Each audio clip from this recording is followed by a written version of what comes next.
Welcome to reviews all the viewers kindly listen. अस्सलाम वालेकुम viewers. आज मैं आपको ये बताना चाहती हूँ कि हमारा जो सबसे बड़ा प्रॉब्लम है वो ये है कि हम हैबिट्स भी पढ़ लेते हैं सक्सेसफुल बिजनेस मैन जो है उनकी और सक्सेसफुल पीपल की भी, लेकिन हम कभी ये नहीं देखते कि वो जो सक्सेसफुल हैं आज जो हमें नज़र आ रहे हैं कि बहुत ट्रिमेंडस सक्सेस है उनकी, बहुत प्रोफाउंड, बहुत यानी कि हद से ज़्यादा, वो किसी ज़माने में फ़ेल भी हुए हैं। अब इनको ले लें, ये हैं पीटर थियल। इन्हीं की किताब दो मैंने आपसे कल शेयर की थी, आज मैं इनके बारे में बताती हूँ। ये जर्मन ओरिजिन के हैं और इन्होंने सिंपल बीए किया हुआ स्टैनफोर्ड यूनिवर्सिटी से। उसके बाद फिर ये लॉ फर्म में इन्होंने जॉब की। उसके बाद फिर इन्होंने जेडी की एक डिग्री कहलाती है वहाँ पे स्टैनफोर्ड लॉ यूनिवर्सिटी से, फिर इन्होंने वो जेडी की डिग्री की। अच्छा, उस बेसिकली ये अपने आप को एंटरप्रेन्योर कहते हैं। इन्होंने पेपॉल बनाई थी जो बहुत कामयाब कहना चाहिए एक सिस्टम था, ई वॉलेट। और वो ये देख के कि जो लोग ईबे पे शॉपिंग करते हैं उनको ज़रूरत पड़ती है मनी ट्रांसफ़र की, तो वो वाया वायर करते हैं। उसमें बहुत टाइम लग जाता है, चेक जाने में, आने में, कैश होने में। तो उन्होंने एक ई वॉलेट के नाम से पेपॉल नाम की एक कंपनी बनाई और उसको जो है बड़ा कामयाबी से चलाया। वो सिर्फ ईबे के लिए नहीं बल्कि और लोगों के भी मतलब काम आई, अभी तक आ रही है। लेकिन बाद में उसको ईबे ने ख़रीद लिया क्योंकि उसका ज़्यादातर कहना चाहिए इन्हिसार पेपॉल पे था। लेकिन ये कामयाबी से पहले उन्होंने एक और फर्म बनाई थी, वो थी क्लेरियम कैपिटल मैनेजमेंट एलएलसी के नाम से, जो बहुत बुरे तरीके से फेल हुई।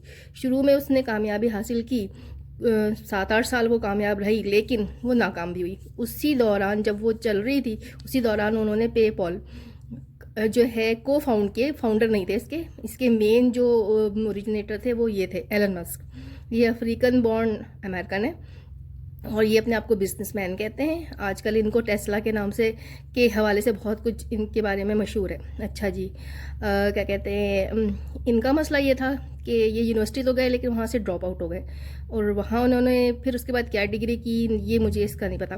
मशहूर ये टेक्नोलॉजी में। अब आप सोच सकते हैं कि एक इंसान जो यूनिवर्सिटी ड्रॉप आउट है वो कितना टेक्नोलॉजी में एडवांस है। अच्छा, इनके साथ एक और थे मैक्स लेफ्चिन के नाम से, ये थे यूक्रेन बेस्ड अमेरिकन है ये। अच्छा, ये सॉफ्टवेयर डिज़ाइनर थे बेसिकली। इन दोनों को वो हेल्प आउट कर रहे थे। इन्होंने एक टीम भी बनाई थी। उन्होंने क्या कहते हैं उनको हर तरह से ट्रेन करके सुपरवाइज भी किया। मुख्तलिफ प्रोजेक्ट्स, बहुत सारे प्रोजेक्ट्स हैं इनके।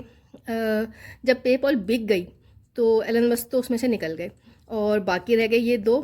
तो इन्होंने जब $1.5 बिलियन की बिकी पेपॉल, तो इसमें 80% शेयर जो थे वो पीटर थियल के थे और बाकी इन्होंने लिए और कुछ इनके भी थे, मतलब शायद 11%। आप इंटरनेट सर्च कर लीजिएगा, नाम आपको नज़र आ रहे हैं। अच्छा, इनकी जो ये टीम थी जिनको इन्होंने पीटर थियल ने ट्रेन किया था, इन्होंने फिर आगे जाके जो है लिंक्डइन बनाई, येल्प बनाई और यूट्यूब, जिस पे कि हम ये वीडियो अपलोड करते हैं। अब आप लोगों को समझ में आ गया होगा कि मैं ये क्यों इन पे पीटर थियल पे इतना ज़्यादा फोकस कर रही हूँ, कंसंट्रेट कर रही हूँ।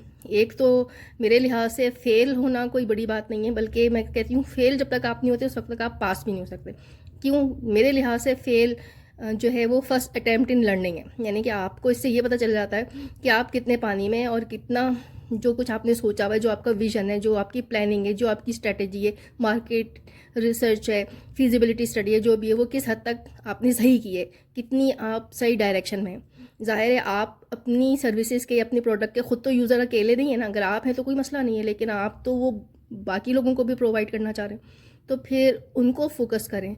आप उन एक मतलब वो आप इम्प्रूव ही कर सकेंगे ना। ज़ाहिर है पहले ज़ीरो से स्टार्ट करेंगे तो ही आप स्टार्ट करें उसको इम्प्रूव करेंगे ना। आप अगर किसी चीज़ बनी बनाई चीज़ को कॉपी करेंगे तो ज़ाहिर है आपको एक हद तक उसमें कामयाबी होगी, लेकिन इट बाउंड टू फेल, क्योंकि आपको उसमें कंपटीशन मिलेगा।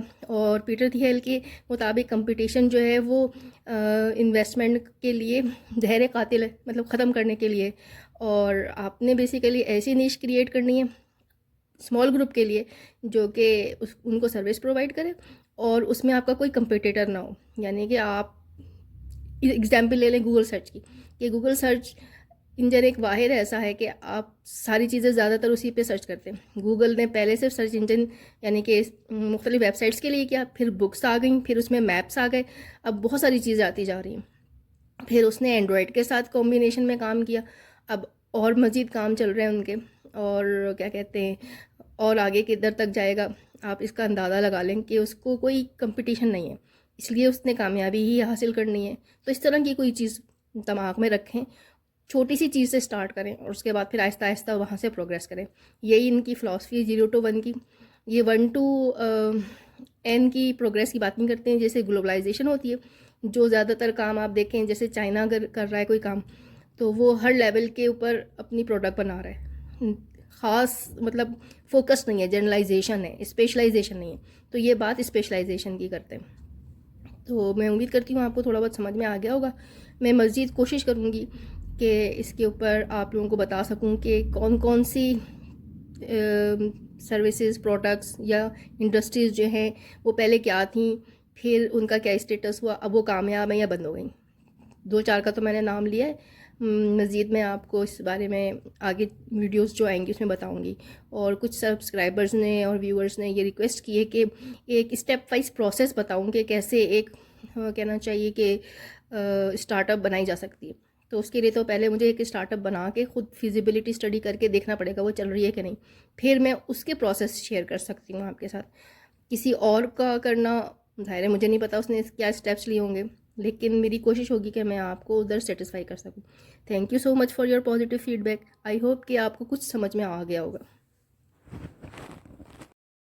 Thank you for your positive feedback and comments. Let me know what else can be done.